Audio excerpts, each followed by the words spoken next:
Hello, guys. Oh, buddy, it's a beautiful day here. And it's no clouds, very sunny, but boy, it gets cold up here at 7,500 feet at night, And I noticed that it was cold enough to where some of the tomato plants are wilting. So it looks like all those tomatoes that are on my tomato plant might not ripen before the plant begins to die. So I'm not sure about that. I guess maybe I'll have to just pick all the tomatoes, whether they're green, they're all green. Some of them are turning a little yellow and have them ripen off the vine. I'm not sure about that. If anybody knows what to do about that. But guys, I got a question for you. This is a very serious question. Something I thought of. I asked AI or the internet, the Goggle brothers, what the altitude was for the space station, the International Space Station. It was surprising. They said 254 miles. 254 miles up in the air. You could see it right there. So I thought, well, that's interesting. What is the temperature at 254 miles above the surface of the Earth? And you'll never probably even imagine what their answer is. Because, I don't even know if they would even know, although 250 miles isn't far. Maybe you could fly an airplane up there. But here's the problem. Here's what they say. At 250 miles above Earth, the temperature swings dramatically from 250 degrees above, like plus 250 Fahrenheit. That's 121 Celsius. In direct sunlight to a negative 250 below Fahrenheit. It's negative 157 Celsius in Earth's shadow.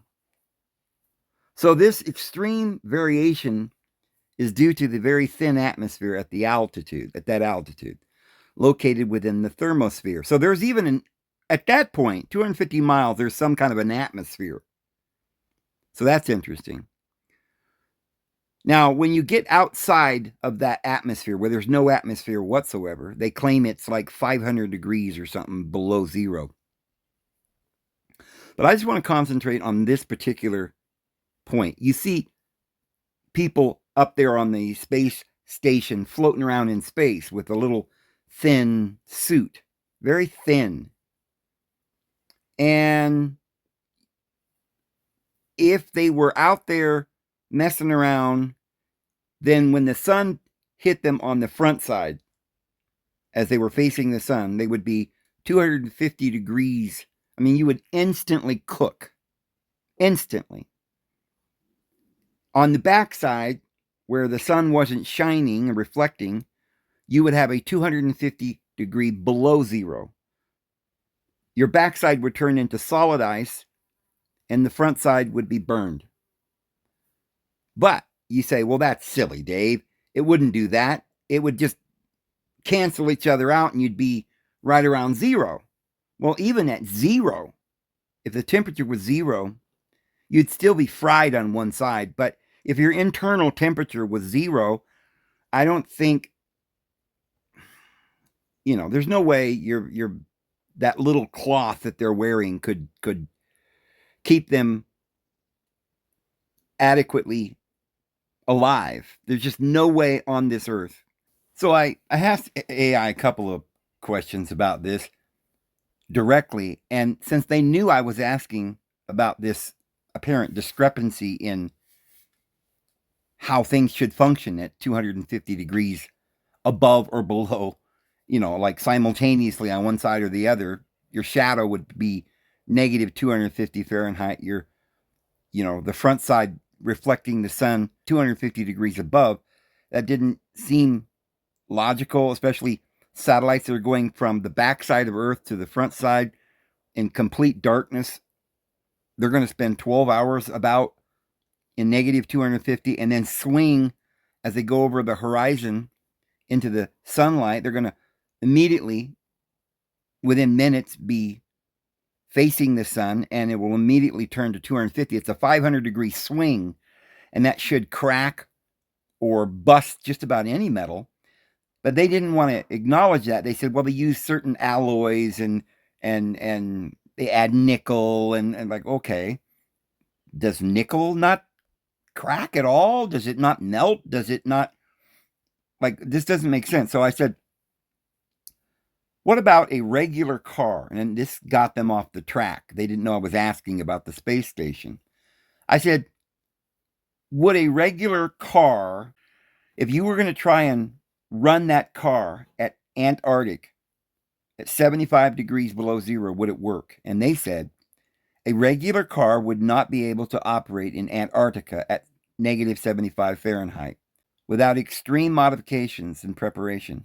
Below freezing temperatures cause serious issues with fluids, batteries, and other components that can prevent a car from starting or cause catastrophic engine failure.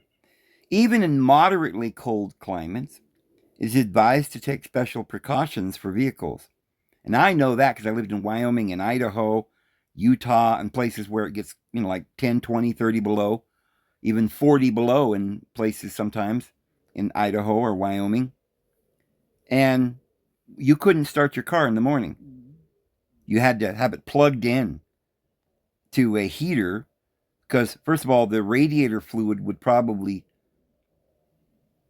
freeze and break your radiator, even if you've got adequate antifreeze. I mean, you're talking, that's just very cold. Now, the coldest you can keep your vehicle running is about negative 35 below zero. Not 40 below, but 35 below. It just wouldn't run. Your car would not run. That is with a 50-50 mix, antifreeze and water, 50-50. You can't put just antifreeze in your radiator because if you put straight antifreeze in your radiator, it will only run down to about zero or a couple of degrees below zero, but not, it makes it worse. So you have to mix antifreeze with water for it to work. You can run a car in those extreme temperatures, but when you're not running the car, driving, you've got to be in a garage or it has to be plugged into a electrical outlet with some kind of a heater to heat it. But we're talking about 250 degrees below zero or above. So the much more severe conditions in Antarctica require comprehensive overhaul. Common problems: thickened oil. Regular motor oil becomes thick and sluggish in extreme cold at temperatures below negative 30. Conventional oil can freeze solid, making it impossible for the starter motor to turn. A dead battery. Fuel gelling and freezing. Diesel contains paraffin wax, which begins to thicken into a gel. Gasoline freezes at much lower temperature, around 100 Fahrenheit. So gasoline freezes at 100 Fahrenheit. So what kind of fuel are they using? Well, solar. I wonder if the glass panels facing the sun at 250 degrees would break the solar panels. Certainly, these astronauts flying around in their little cotton suits would freeze to death within about 10 seconds outside of that capsule. Extreme cold causes many parts to lose their flexibility. Rubber hoses and seals can become brittle. So even if the space station is made out of some alloy that can withstand all of this, could it withstand both extreme temperatures all at once, 500-degree swing? And is there no rubber hoses or some kind of flexible tubes?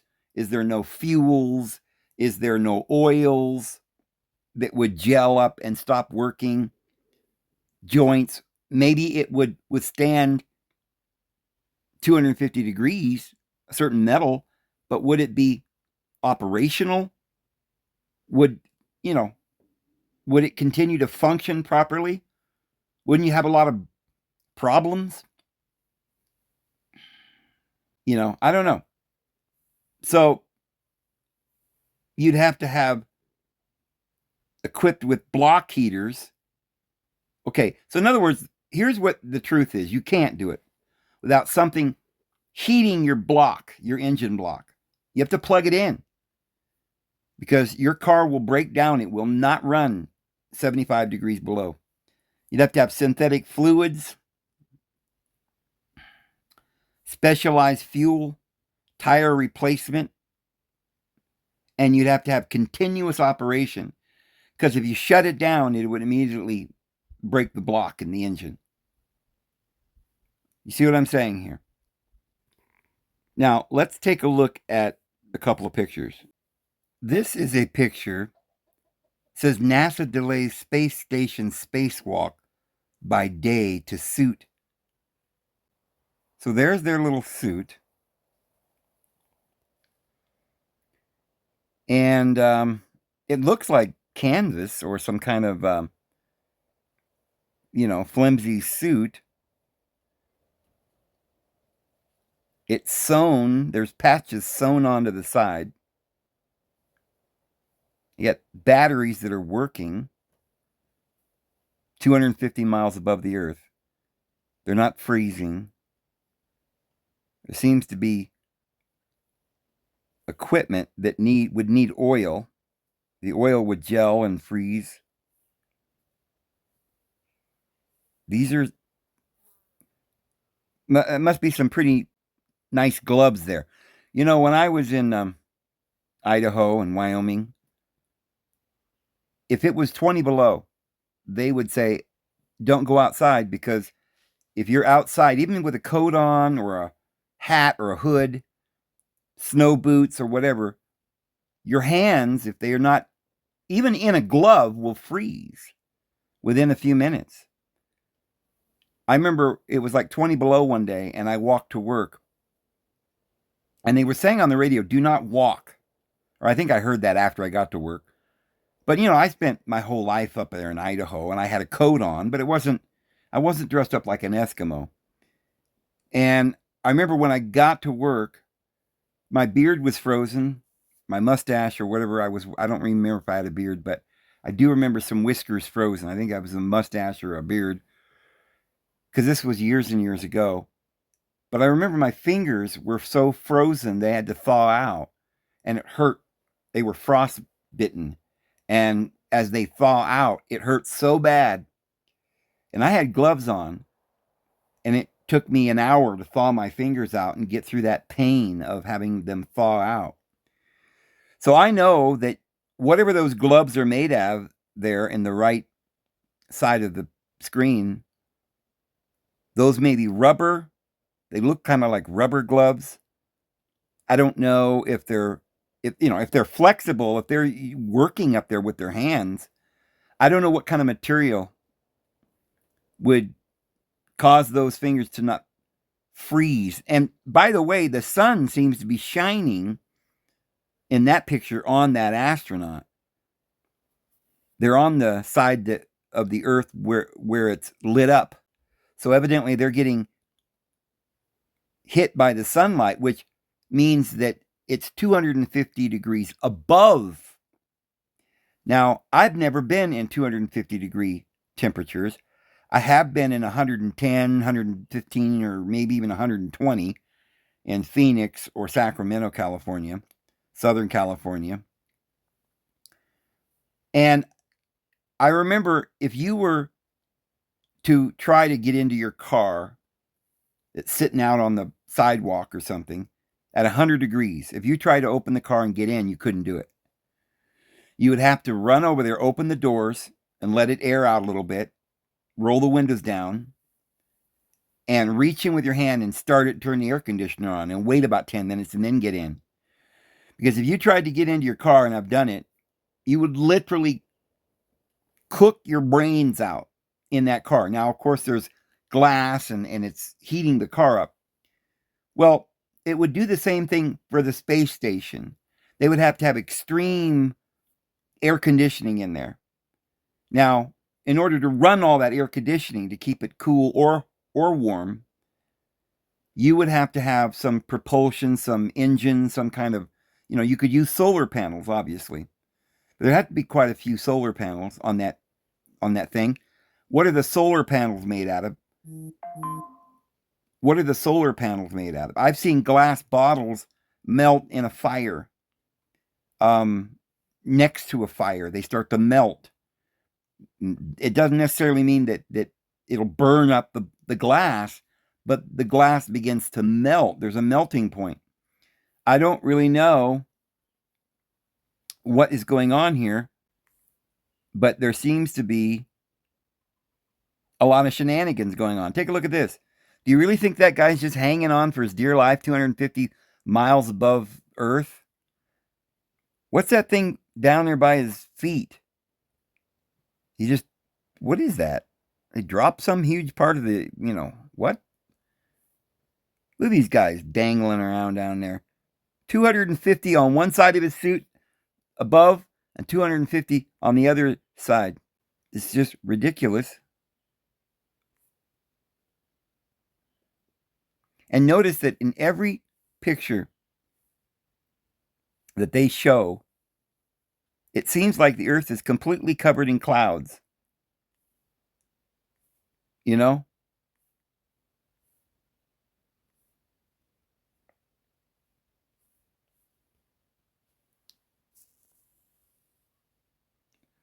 Look in the guy's mask there. The reflection. There's another person, and it's black as black behind that other person. Above him, you can see the Earth. So that's like black, like darkness. And so I'm not even sure why, since the Earth looks like the light is shining on it, why is it darkness? You don't see any stars, but that's weird.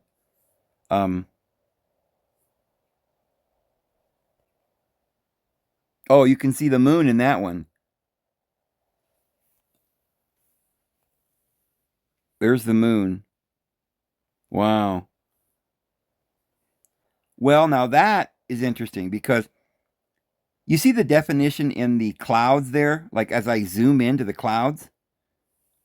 So that definition, and we're looking through space, through the atmosphere, quite a bit of atmosphere, and you can see some definition, but that's only 250 miles, maybe 300 miles if you're looking in the distance. But the moon there, you see that definition? That's supposed to be 240,000 miles, right?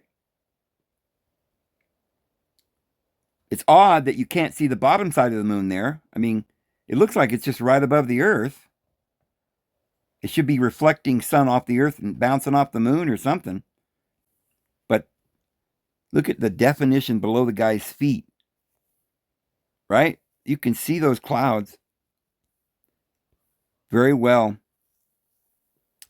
And I'm not even sure you could see clouds that defined 250 miles away, but I don't think you could see that kind of definition 240,000 miles away. So that's interesting. But, I'm getting to a point here. There's really no way we can prove anything. They've always got some answer for everything. There's another one with the moon, right? They've always got some answer, some explanation. Oh, we use Fibonacci Waka Waka material, and it's very good stuff, and okay, so you'd have to be up there, even if you could find the right alloys and lubricants and whatever. You added nickel to your steel. It would seem like the constant temperature changes would be causing that space station to be very fragile within a very short time. I don't see how they could just leave it up there for years and it wouldn't have to be repaired. Are there like freight rockets that fly the beams up there every so often so they can replace a beam. And who's out there in the middle of space at 250 degrees Fahrenheit, one way or the other, putting new beams on the space station? None of this makes any flipping sense. I guarantee it. This guy's just floating around out there, right? Just floating around. That backpack, I wonder if that is somehow heating the inside of his suit, maybe. I don't know. How about the straps? What are they made out of? Look at that little strap right there. Do you think you would trust that if you were a mountain climber and you had a little flimsy nylon strap hanging from a cliff and you were not even at the Antarctic at possibly 70, 75 degrees below, which is about the lowest temperatures there. But you were hanging from a cliff by a little strap at 250 degrees below zero. Guess what? That strap would snap so quickly, your head would spin, and I mean literally your head would spin. Look at the definition. 250 miles up. I just don't believe any of this, guys. Oh, and then look at this one. Oh, buddy, what are they on the moon? Uh-oh. CGI. See, it's all CGI. And of course, that one is supposed to be CGI, obviously, because there's no other Earth-like planet off the horizon of Earth. So you can see that it's so easy to just do a CGI. Oh, and they're flashing the devil. They're cursing us, right? They're flashing the devil sign at us from space. Notice that the sun in that picture is smaller than the moon was in that other picture. And they're supposed to be the same size. Anywho, let me ask you some more questions here. So I said, how high or far away is the highest satellite? And they said the highest satellite is the James Webb Space Telescope, which will be placed in an orbit about 930,000 miles from the Earth. Now, that's miles, 930,000 miles. The highest artificial satellite to orbit Earth is this one. And the highest natural satellite is Ganymede, a moon. Okay, we're not talking about moons. The James Webb Space Telescope will be the highest artificial satellite, and the geostationary orbit satellite.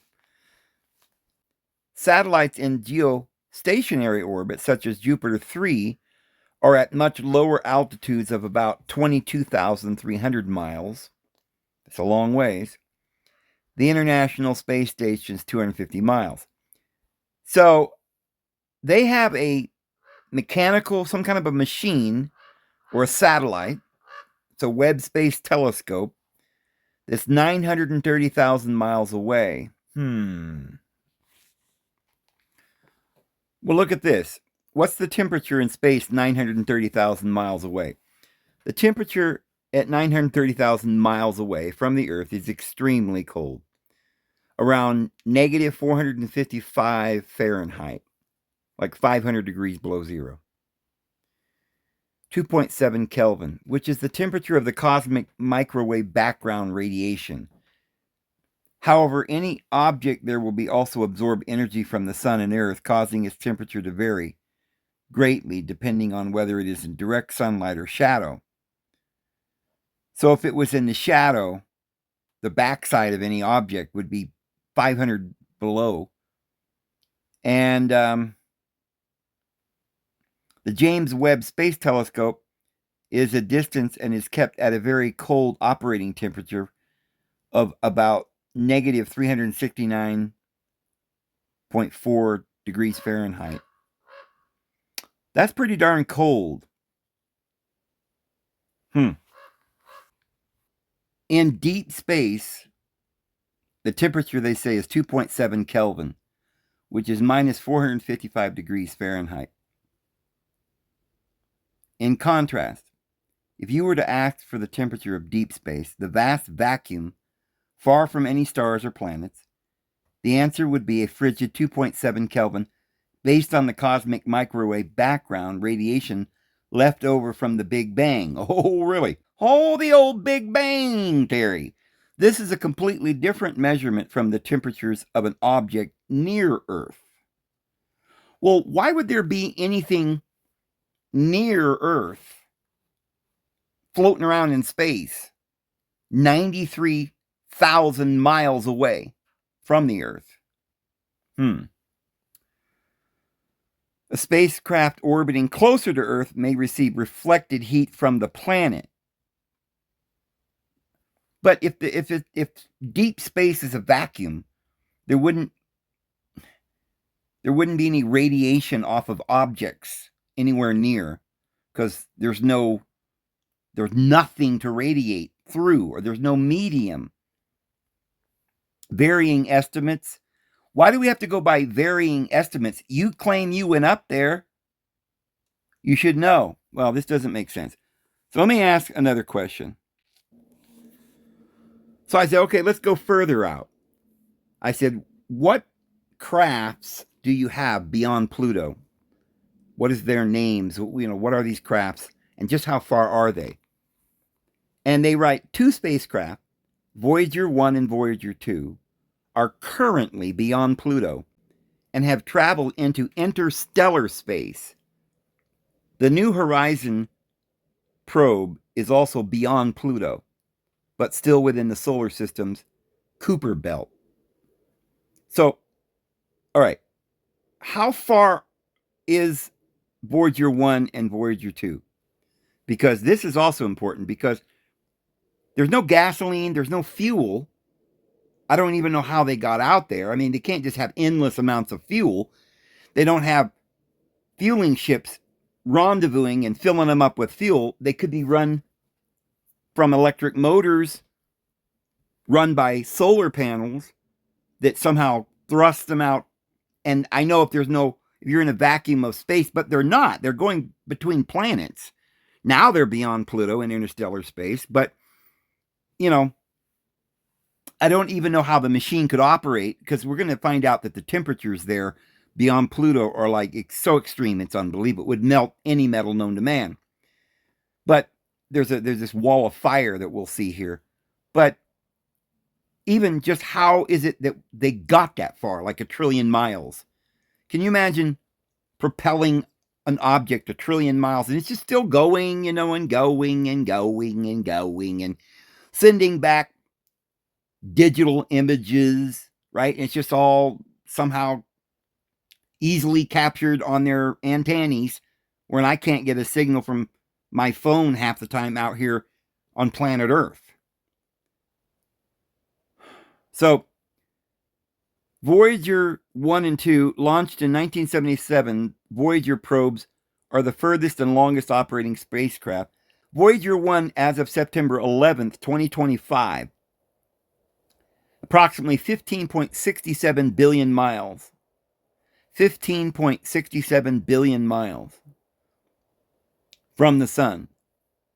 It crossed the heliopause, the outer boundary of the solar bubble, and entered interstellar space in 2012. Voyager 2, also in interstellar space, Voyager 2 is about 13 billion miles from the sun as of September 11th. It passed into interstellar space in 2018. So the boundary of the solar bubble. I wrote, where is the firewall beyond Pluto? Is it the stellar bubble? And what is the temperature there?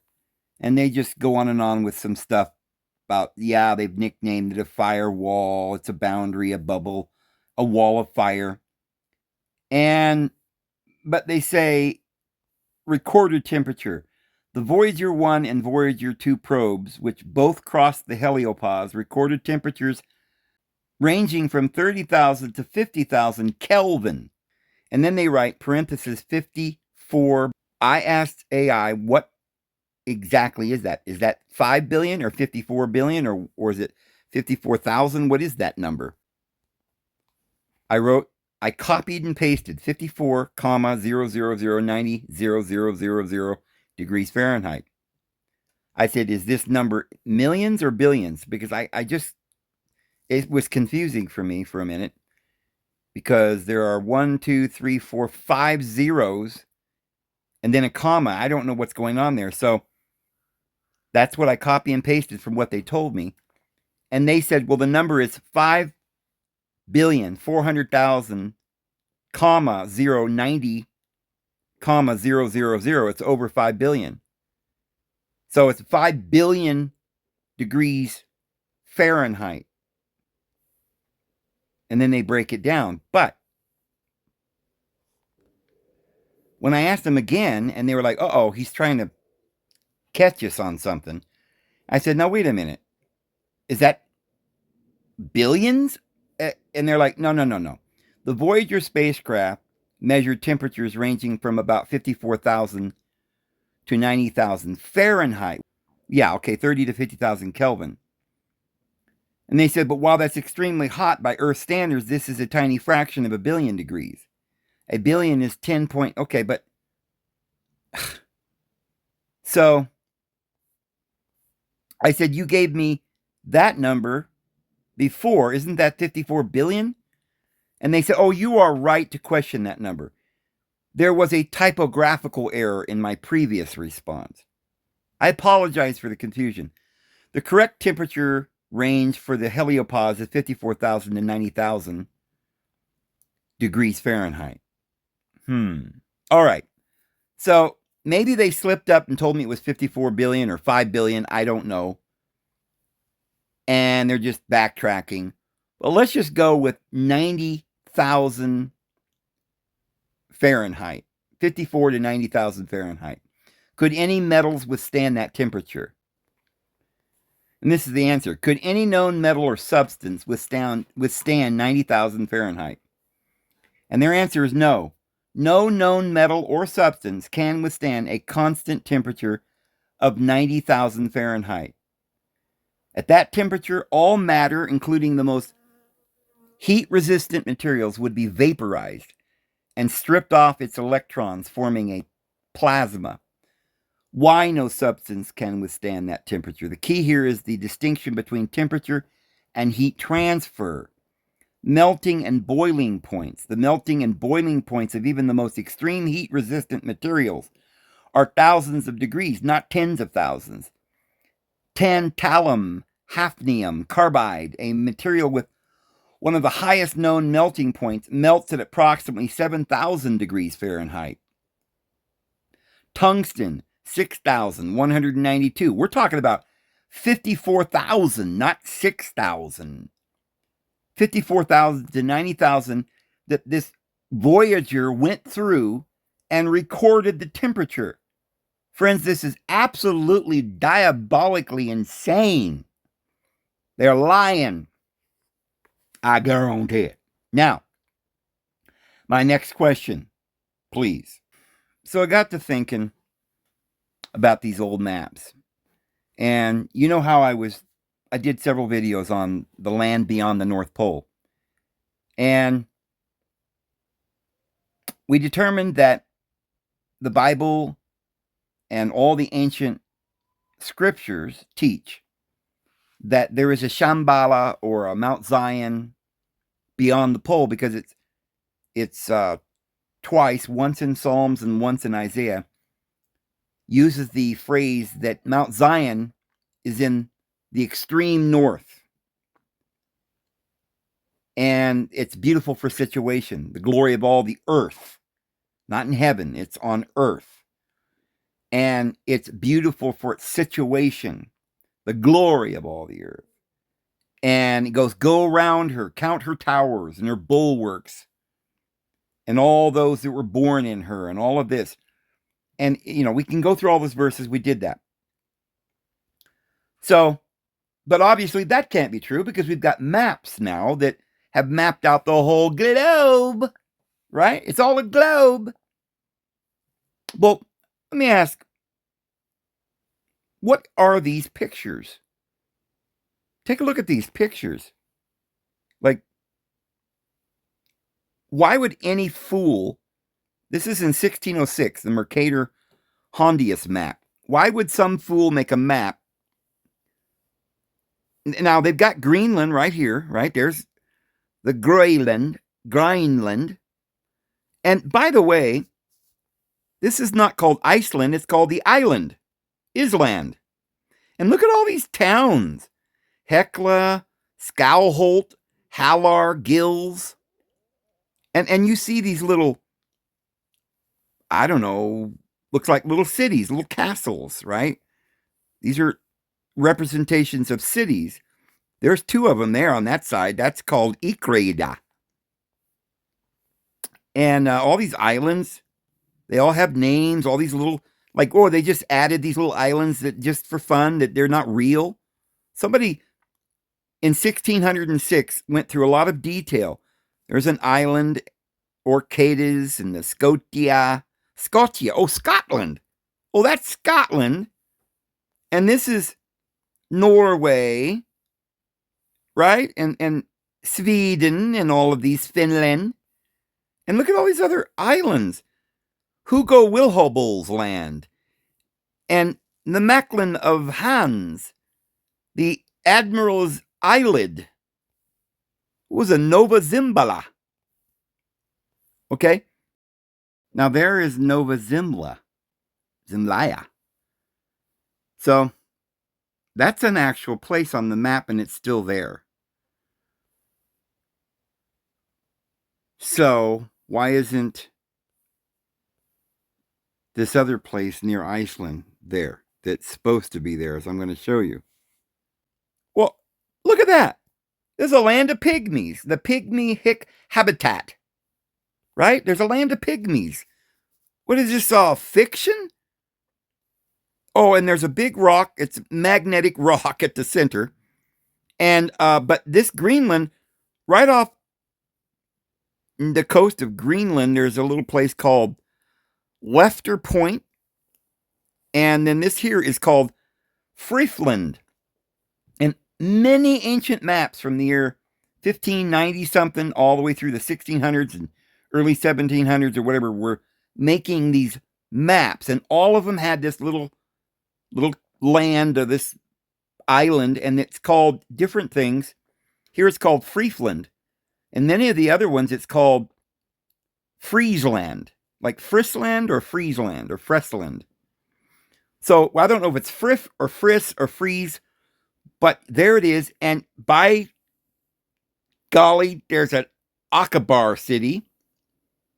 They just made this stuff up. There's a Ran city, a Sanistol, and a Godmer, and the Aqua Dulio Campa. They even named the ocean around it, right? There's all these different places you can go. And so over here in, I guess this would be off the coast of America and Canada, there's mountain ranges. They knew all about the mountain range, little bodies of water. Here's a body of water. They have all this mapped out. There's California, right? They've got all these mountain ranges and Bargu. There's all kinds of towns here. This is in Siberia over here. Beda, Mogomzea, the Kolmak, the Arbam. You know, it's called the Pars. So I guess they just made all this up. Over here, there's Friesland, Infula. So that's right at the corner of the map. Like, this is serious. He's serious about this Friesland. And there again, the Aqabar. How many cities in Friesland? 1, 2, 3, 4, 5, 6, 7, 8 cities. Wow. And over here, there's Ferinfool. I don't know where that is. Whatever. It's just crazy stuff. This is just one map. Now, if it was just some crazy map out of the middle of nowhere, this is 1606. Let's take a look at a different map. 16th century map. pretty much the same thing, I guess. Well, here's another map. A little bit, this looks a little more similar to the maps that we have today, right? There's America on the left side, South America down there, and there's Russia and China and everything, and there's Africa. But right in the middle, there's those same four weird-looking continents or something. And not sure this is going to clear up here. Definitely below Greenland is Iceland, and Friesland is on the map. And some other island up here too. And this very detailed, there's the Gulf, right? There's the California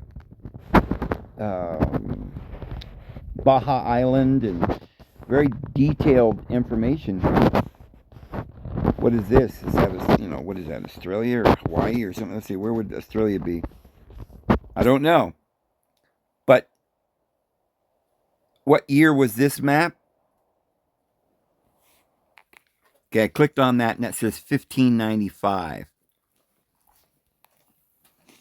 That's the Septentrionalium Terranum Descriptio, 1595.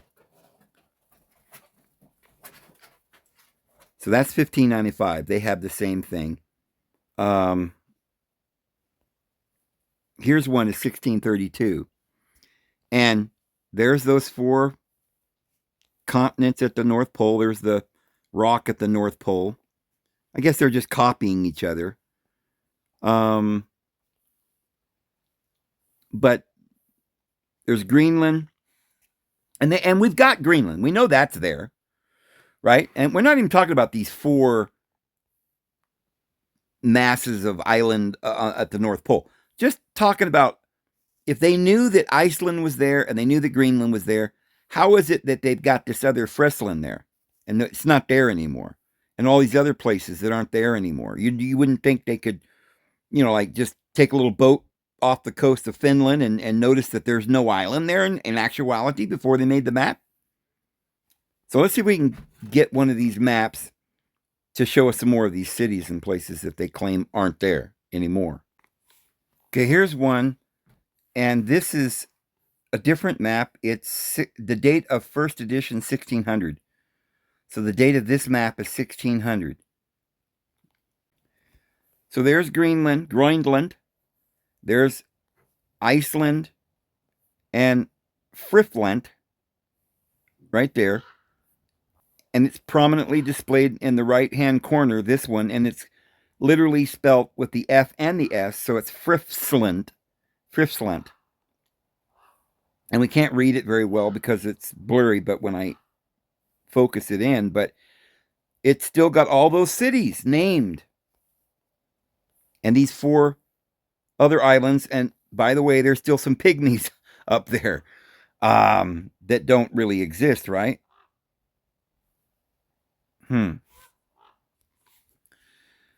Here's another one.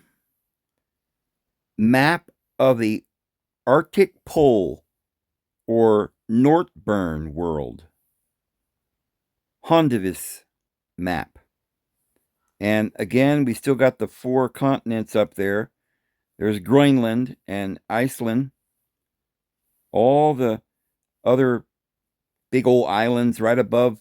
So 400 years ago, just right above Finland and Norway, Sweden, we've got these big old islands that don't exist anymore. And they're just putting this land beyond the poles up there or something. They knew they were up there somewhere. They're obviously not there today unless they're beyond the pole. And by the way, there's no ice on Iceland or Greenland. Greenland is, they show the mountain ranges. I wish this would come in clearer, but they show the mountain ranges. There's no snow anywhere. And there's all these big old islands and stuff. And why would they call it Nova whatever it is, Zemla?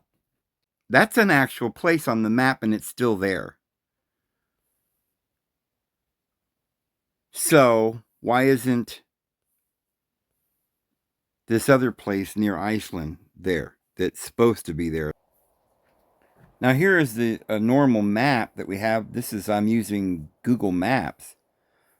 And there's Iceland and there's Greenland, but there is no Friesland. It's gone. Did it sink under the sea? That other little thing we were looking at above Finland and Sweden, that might have been it right there. Google Earth. And there's Greenland and Iceland, but, there's no trace of any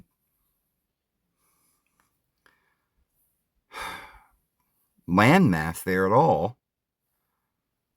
And this is all covered with snow. But, I don't know what they could have confused off the tip of Greenland near Iceland. There's nothing there.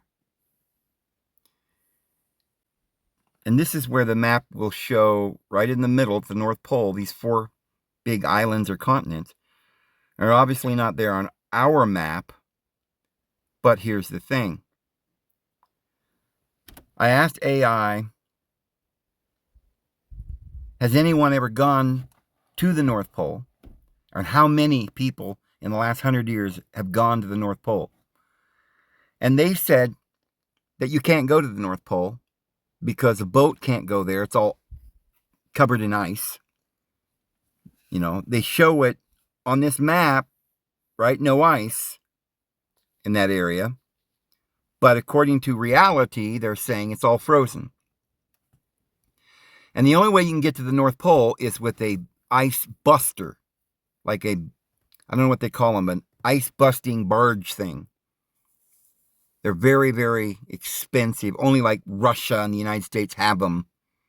Maybe Canada, I don't know. But the only people that were going up there was some tours that was leaving from Russia. And I think one tour that was leaving from Sweden or Finland or something. And they would take these ice busters and go all the way to the North Pole. And in the last 100 years, they've taken several thousand tourists to the North Pole by busting the ice. But I asked them, did they ever go beyond the North Pole all the way across, like from Russia to America? And like from over here in Russia all the way across to Canada, or from Sweden across to Russia or America or something. And they said, no, that's never been done. It would be impossible. So therefore, they claim, AI, that no one has ever gone past the pole, the North Pole, except for a submarine underneath the ice. They have military expeditions. That's the only individual that's ever gone beyond the North Pole as a military in modern times, like with very expensive technical equipment, like submarines and the ice busters don't go beyond the North Pole. They go to the North Pole and come back. So if you went to the North Pole and it's just all ice, and we've proven that, how do we know that we don't just keep going on and on and on and on and on to another, infinite plane? There would be no way to prove because no one's ever gone beyond it. So perhaps when people were making these maps, these were individuals that were writing about continents or islands that were beyond any place that they've ever taken us. Perhaps you can go in another direction, like, maybe hugging the coast or something and around and somehow go through the Aurora Borealis or something over the Rainbow Bridge and you can go right on in. We don't have proof. No one's ever gone there. No human beings walked there. Well, I know that Nansen, I think his name was Hansen, Robert Hansen or somebody Hansen, who, by the way, looks exactly like my brother, Robert. Literally exactly. I've read about Hansen's trip. He took like a team of men to explore the North Pole, and he supposedly either made it to the North Pole or almost made it, but then a lot of his men died or something, and he came back. But no one's ever gone beyond. Now, you hear the story about Admiral Byrd, and they're claiming he saw dinosaurs in paradise beyond. He took a plane and flew beyond it. But we don't know. That's probably just rumors, you know. It's not something that we can know for sure is really even true, because the information that we get about Admiral Byrd comes years later, and it could just be fake, you know. So we don't know for sure, but boy, oh boy, look at the other side of the earth. It's just nothing but water, isn't it? Isn't that interesting? They don't tell you that, do they? Now notice that there's basically a line here. And as we showed before, that entire area here is all water, the entire half of the earth. Remember, this is what I showed you. Now, if this was a flat area and you were to take off here and go north, you'd come across and you'd go over here. Russia, maybe you can go this way, back and forth on a flat earth. Maybe you can go from here across. You can go from Alaska to Russia. We can fly from Alaska to Russia. We can fly over Greenland. Maybe we can go this way and around. But maybe we cannot go this way, because we go in this direction and we go to the Pacific Ocean, which we believe is a ocean that is vast, and many people are obviously out there sailing around. But guess what? You don't really ever go that way. If you're going to go across this area, if you're going to go from the west coast of California and go this way, what you're going to end up doing is going around to the east coast of China. But nobody ever goes this way. Nobody ever goes from China this way, or from here across the North Pole this way. Because if you were to take off in this direction very far, like maybe a few thousand miles, you just keep going. And perhaps on a flat earth, maybe there is a Thule or a Mount Zion out there somewhere. And when you take off from California, this is California right here. See? And you take off and you're going this way, straight across, and you go over to China. But you missed all this. And if you were to actually try to get to this area, maybe it's actually further, you would have to kind of almost go south, right? Or if you were trying to do this from here, from China, you'd have to go south. And nobody's going south. They don't want to go to the South Pole. So because this is opened up and stretched out differently on a flat map, it's discombobulating, and people never go this way. They never go out here and sail around, because this direction is an endless plain. It goes on to infinity, and we've never seen it. Perhaps there's other islands out here too that even people in 1600 never heard of. I don't know, just saying. So, yeah, this is the Earth. You got to believe what they tell you. And the only place there's any snow is on Greenland, but not hardly anywhere else, you know. There's no snow in Siberia either. Whoo, really?